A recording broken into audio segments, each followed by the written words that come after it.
ito na nga, nandito na nga pala tayo kay Aling Melis na matatagpuan sa number 10 Avenue Paseo Street, Barangay Flores. Ito yung kainan na sikat dito sa Malabon. Ang masarap dito yung number 1, yung mechado nila, yung torta. Tara, pasukan natin. Pwede pumakula. Sige. Ito ang mga binibenta nila. Yung masasarap na ulam dito sa Malabon. Ito ang original Aling Melis Carinderia dito sa Malabon. Ako.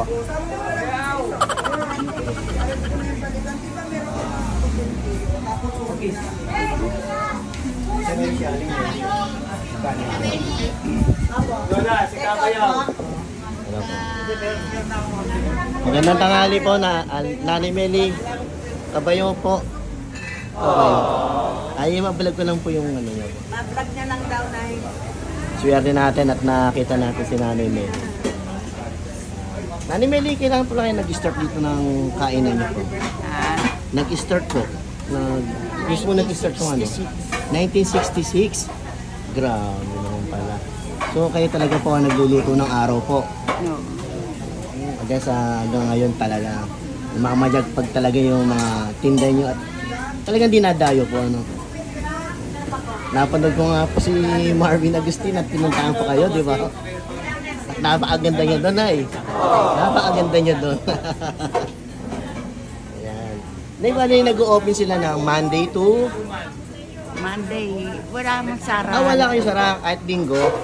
Tapos nag-o-open po kayo ng Nang 6:30. 6:30. Tapos hanggang ano oras po? Nagluluto. 9:30. Oo, hanggang 8:30 ng gabi. Ayun, kinarik ni Kuya. Hindi, 6:30 siguro. Nagluluto na sila nanay. Ayun.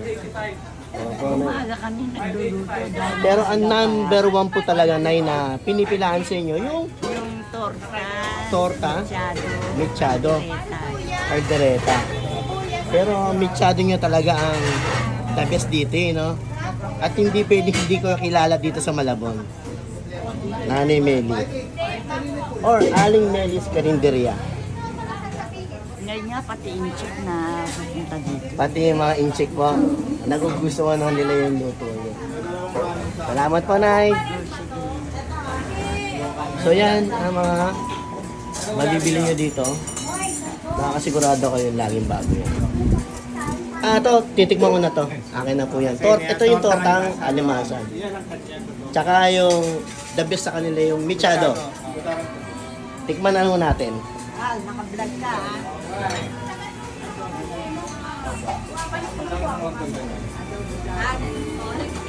Ito ang pinchado natin, best seller to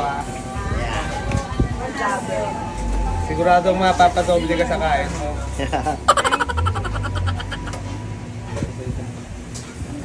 Tapos mga ganyan, baka ganda yung customer mo.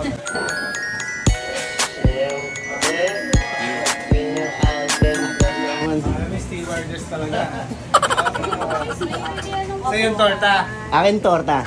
Nag-isa na lang po ba yan? Meron pa tayong torta doon. Sige, yan ang Maraming plato ang niluluto natin sa bawat isang araw. Si Kuya Bayaw. Okay. So, Nanay Meli, magkano nga pala ang torta? Alimasan? 85. Tapos, 95. 95 po. Tapos ito pong ano, 145. 145. Sulit naman kahit 145. Alam ko, sulit na sulit to. So, tara, tikman na natin. Walang natin. Po, ngayon po naman na-apunta. Pero taga na voltas lang po ako. Tumawid lang ako kasi baka. Grabe ba? Hindi na po ako nagmotor. Kain tayo, Nay. So, umpisa na natin yung pagtikim dito sa mechado at torta ni Nanay Meli. Siyempre, taga na botas tayo. Hindi mawawala ang patis. So, ito po ang mechado niya. Nakakalaga na 145. Tikman na natin. Grabe, yung aroma ng mechado, ang bango. Nasa labas pa nga lang ako, naaamoy ko ulit.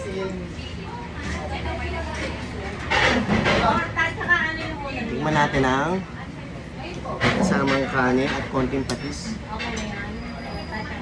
Lagyan natin ang sauce. Mm.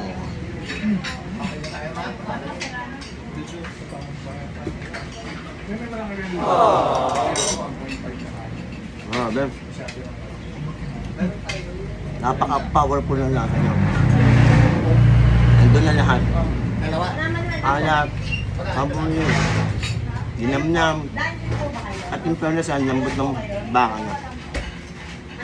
Grabe, ang sarap. Kaya talagang number 1 to sa Malabon.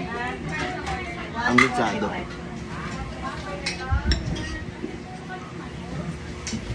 Grabe ang lambot.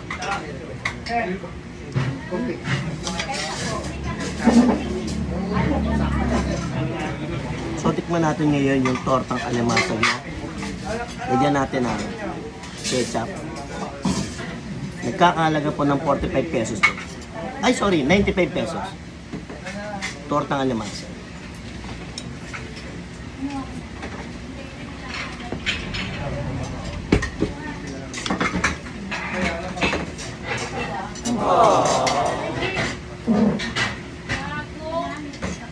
Tama.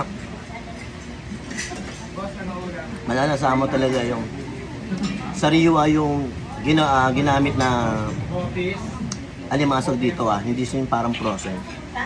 Very good. Sarap.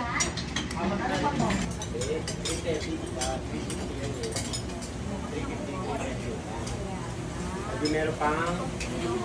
Ayan, lalagay natin sa mga iba-ibang... Hindi mo rito puro bilog ko eh.